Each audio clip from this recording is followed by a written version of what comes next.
Well, it's the difference between being an essential worker at your job or being the person that every employer wants and appreciates in the workplace. It can open doors to more opportunities, promotions, and better pay. Joining us with 7 ways to become a valued employee, Rosalinda Randall. She's an expert in workplace civility, business, and social etiquette, the author of the book, Don't Burp in the Boardroom. Good morning. Good to see you. Good morning. So you have some tips for us, and the first one, which I think could be difficult maybe, to try to make yourself seem more interesting, because then you don't want to make stuff up like, wow, my weekend was fabulous, I did this, this, and this. What do you mean by make yourself more interesting when you're at work? Well, there are a lot of employees, and that's where coworkers it gets old with coworkers, is they're always in a certain mood, or everything's negative, or my life's so boring, I did nothing this weekend. You know, that can get old. So making yourself a little more interesting can be as simple as driving to the city next to you and walking there downtown. So you have something to say,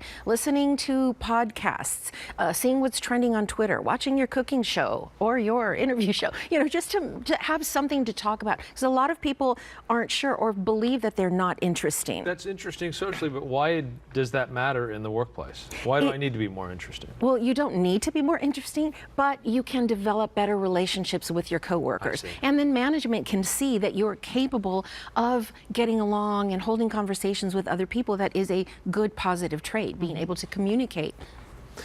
If you talk in a negative way, if you engage in gossip, that can be obviously not great. I think most of us, whether directly or indirectly, have participated in gossip, and it's here to stay in the workplace. It just depends on whether you pass it along, whether that is your sole purpose for being there. You know, your coworkers may flock to you for that juicy tidbit, but they will never flock to you when it's something that really matters, or they're picking someone to work with on a project or anything like that, and you don't have the confidence of your management to trust you.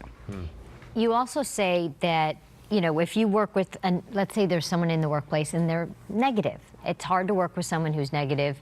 How can we limit those interactions, and what can we do to make it a better working relationship?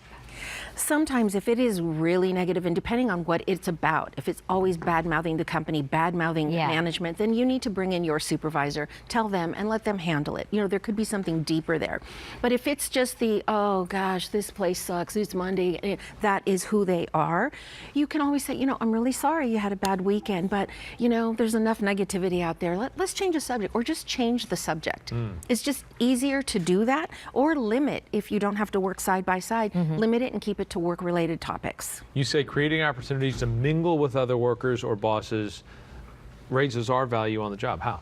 Well, also, if you limit yourself to workplace cliques, or, you know, we do develop special relationships and sometimes end up, you know, marrying the people we work with. But it also will, you know, if you need someone in another department at some point, at least you have that open line of communication. The next tip, expand our circle of work relationships. Similar to what I just said, yes. If you only go to lunch, and sometimes it's very practical, you go to lunch with the same people because they're on the same schedule. You know, but if you can have a cup of coffee or meet someone in the hallway that you can talk to, you never know what that relationship can bring to you in the workplace. And really, most of these things are just like, as you said earlier, to make the workplace a little bit more pleasant for everybody.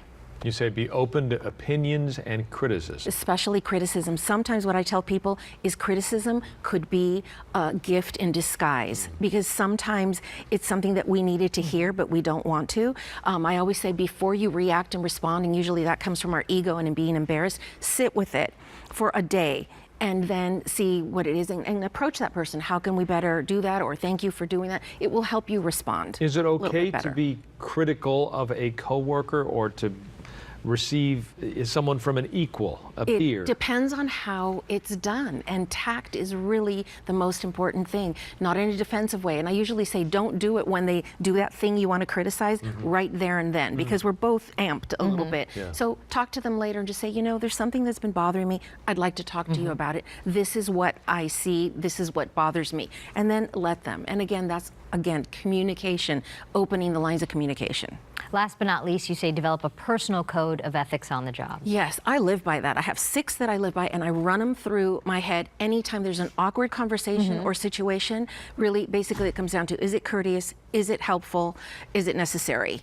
you know, and the answer is usually no, it's not worth it, you know. So I just think if you have that personal or tact, you run it by yourself. Is this something that I would say if I was being videotaped, you know, to that person? Is that how I would want to hear it? So it's just, I think if you do have those personal, you know, courtesy, consideration, respect for others, and you run it by that code, I believe it will allow you to respond to things much easier and more pleasant and productive. Yeah. All right, Rosalinda Randall, an author, workplace civility expert, and business etiquette trainer. She'll be back in our 10 o'clock hour with her advice about the 7 biggest turnoffs at job fairs and conferences. Thank you. Thank you. See you a bit later. Still ahead, a pop.